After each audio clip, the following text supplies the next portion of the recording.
What's happening, guys? Icebreaker back. Today we're going to be taking a look at 4ER. If you caught last night's stream, you'll know that I jumped to 4ER last night with just the keys for the ER itself. Didn't have shock mines or barrage or anything else like that. Purely because 3ER is getting pretty dicey. It's already starting to dirty up quite a lot.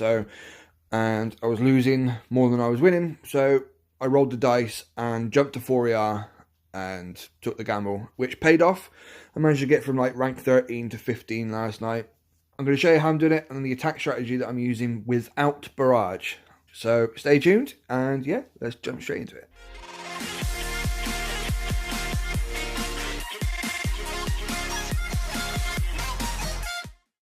Right guys, this is my 4ER layout.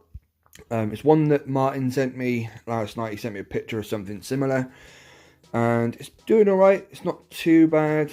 As you can see, I've got max machine guns and max flamethrowers, tick 3 boom cannons and stuff, a few snipers thrown in too. But the key things for defences are the mines and where you put them, and the flamethrowers and machine guns and where you put those. So keep that in mind.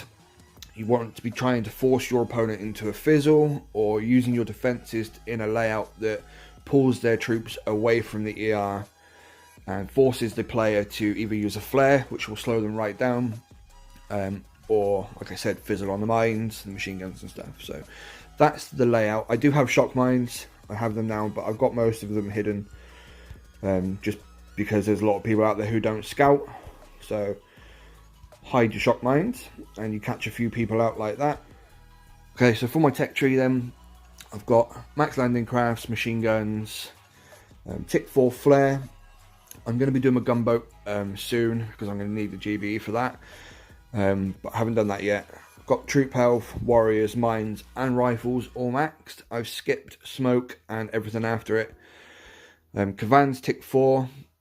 I skipped building damage, max flamethrowers, shocks and troop damage, tick 3 boom cannons, and maxed my shock mines out. So basically I've tech road all the way here, and once later on today I've grabbed these few chests that I'll get today, I'll have enough keys for the barrage too, and hopefully enough tokens to at least put it to tick 4. So that's sort of the plan right now, but I'm going to show you how I was doing the attacks without barrage so that you can get a feel for if you want to jump to 4, get out of that absolute mess that is 3ER already. So let's jump in and I'll show you a couple of attacks really quick. Okay, so what we're doing is we're dropping 2 boats of warriors and a boat of rifles on this left side. Now the warriors are there to act as mine clearing and, you know, that kind of stuff. They're just a distraction, hopefully get a few defenses down so that the rifles can spread out and clear the rest without having to hit the mines and stuff. And then it's a similar story on this side, where we're dropping 3 boats of warriors and spamming the second wind ability from Cavan. And then really it's just a case of letting them clear a little bit. And then once they've cleared up these few defenses off here, which is, like I said before, about distracting the troops, making them pull them away from your ERs and stuff. That's kind of how this layout works. It forces the troops up towards these 2, which then leaves this one as would be the last one, which would then take 10 to 15 seconds to round the corner and get to that ER. So I've dropped a boat of warriors and a boat of rifles late, and then they'll run up the right hand side and get onto that ER as quick as possible, while these guys are still clearing out these middle 2. So that's kind of the mentality behind the warrior and rifle attack. Similar story again on this one. These layouts are quite familiar, so quite often you can full clear everybody either with warriors and rifles or all warriors, but yeah, it is just a case of using the warriors to clear the mines and be the meat shield for the rifles, while the rifles do the damage. Okay, so on this one the guy's got all of his defenses along the right along the beach front, kind of like the 3ER layout that I was using last night before jumping to 4, which kind of works but also kind of doesn't, because it's It's one of those ones that leads all the troops through the mines and the defences and stuff, but it could be done quite quickly with a split drop. So that's literally what I did. I dropped 3 warriors over here, 3 warriors there, and 2 warriors up there, and then I just let those guys free clear for to clear all this stuff off the front. Just let them do their thing, and then once they got this stuff down, I was able to just manage these guys at the top, shocking the flamethrowers and stuff, and then the guys who are left over from down the bottom here come up and took these 2 down fairly quick.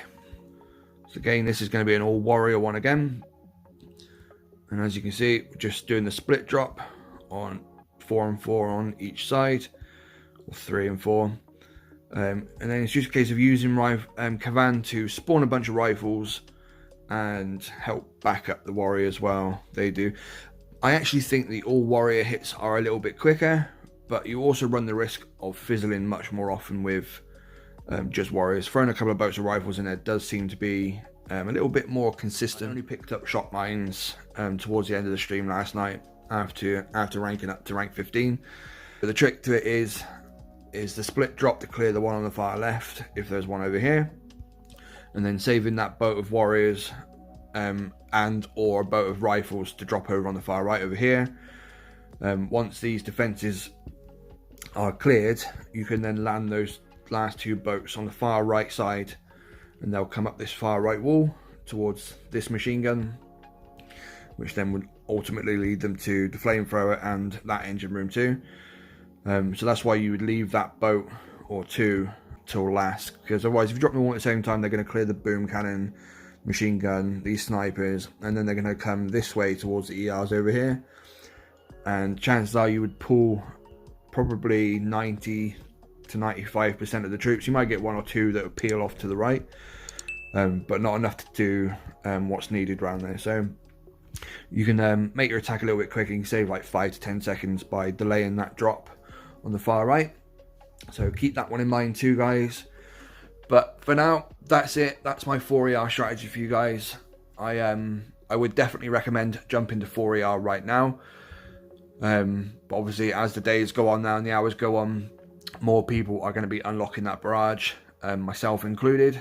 By tea time tonight, I will have barrage, and you know the strategy will change again. So if you're in 3ER right now, you've got the keys for the 4th ER, but you're getting absolutely battered at 3, just do it. Just jump to 4ER, grind out a few chests, get that barrage, and then get back to work.